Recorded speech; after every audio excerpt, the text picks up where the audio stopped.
it would do is make him a top 5 point guard of all time, number 5 on my list. And many other people are saying the same thing. You put him there with Magic, Steph, Oscar, and Isaiah Thomas.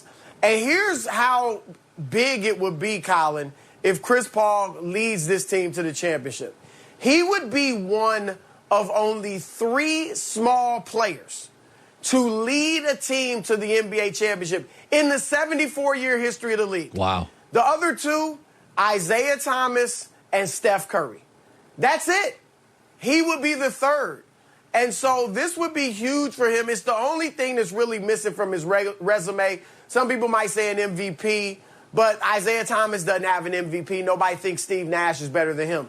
If he wins this championship, it will be huge. And it's such a glaring absence on his resume, in part, Colin, because some of the losses that have kept him from winning the championship, some of them have been on him. Yeah. Whether it's a bad turnover, a mistake, a bad game at the wrong time, or just injuries.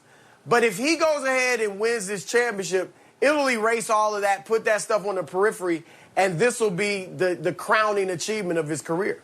It's some are saying, the Suns are lucky. LeBron AD, AD is hurt, blah, blah, blah.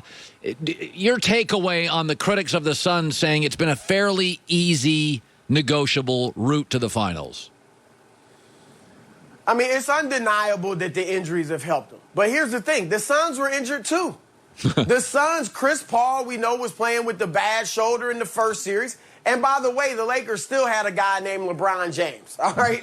And then in the second round, okay, Jamal Murray wasn't there. That didn't stop Denver from playing well at the end of the regular season and beating Damian Lillard in Portland. Now, I'm not saying Portland was on the level of Phoenix, obviously, but going into the playoffs, I think people had Portland, Phoenix. They're kind of close. You had Dame versus Chris, things like that. So, and they swept them, swept the MVP. And then with the Clippers, yes, I do believe if Kawhi Leonard was there, the Clippers win that series. However, Chris Paul, because of COVID, was out for the first 2 games. Chris Paul played with torn ligaments in his wrist. Cam Payne got hurt in that series with the ankle injury. Devin Booker suffered a broken nose. Like, they were banged up too.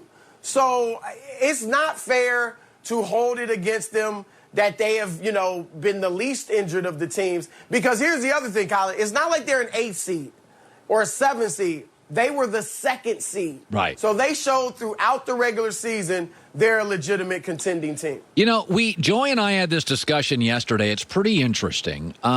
You would like to give Chris Paul a long contract. And in baseball, many of these 8 and 10-year deals, you just sort of bake in the last 4 years. The player wins, you get hosed, right? He's no longer great. But Chris Paul's interesting. What if Devin Booker wins the MVP of the finals? Certainly plausible. And DeAndre Ayton is actually as good or better than Giannis. Outplays him on certain nights. And then you own the Suns and you're like, I don't know. Chris Paul's fine. But if Booker takes over the series and looks a little like a young Kobe and you're like, well, that's the guy. And by the way, they've won games in the playoffs without Chris Paul, the COVID protocol. Phoenix is in a weird situation where, Chris is older. He's had injury issues. Do you necessarily give him that 4-year contract if Booker's the MVP and Ayton outplays Giannis? No, it's a great question. And sometimes I can be a softie. And if I was Robert Sarver, the owner of the Suns, if he leads us to a championship, then I'm willing to give him the 3 years, $100 million. And I know that last year on the deal, yeah, it's going to kill me because he's not going to be very good. But we got a championship. And who knows? Maybe they can, can they win another one in the next 2 years? We'll see. But, look, here's where it gets sticky. What if the Knicks or someone else decides we want to get in a bidding war with the Suns? And we'll try to take him. Now, Chris doesn't need to leave. I don't know why in the world he would leave Phoenix at this point. But what if he was entertaining it for the money? The Suns have the trump card in that they can offer him 4 years. Right. Now, 4 years at big money, that's scary because now you're looking at 2 years of him being bad. Right. I do think Chris is the type of guy that, like, he may not be starting at the end of his contract, even if it's only 3 years. Yeah. Maybe Campaign or someone else by that point is starting. I think Chris could accept it, but it still jacks up your cap. But you know what? For a championship, for Devin Booker, you know Devin Booker wants him to get paid. Yeah. He's got a great relationship with Monty Williams.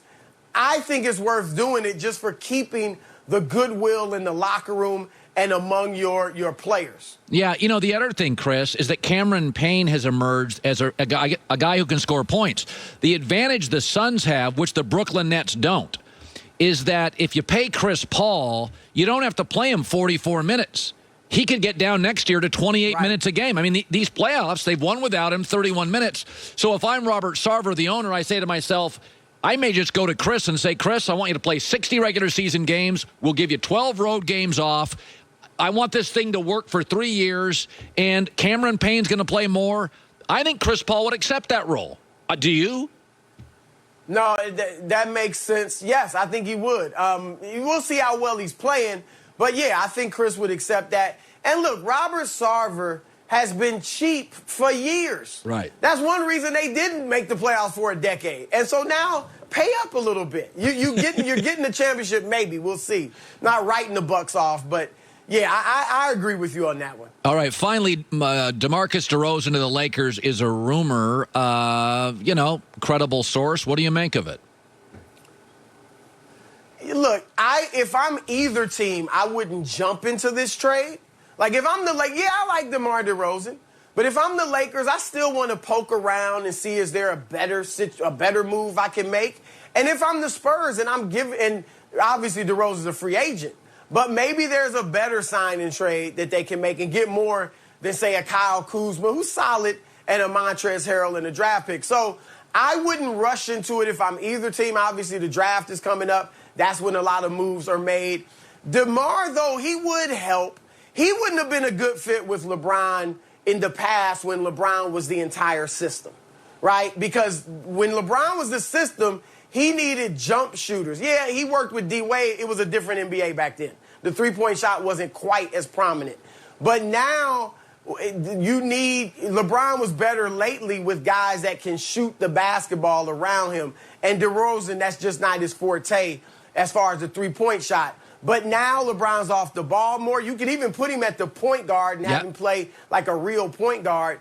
And DeRozan, I think, would work because their defense was great, right?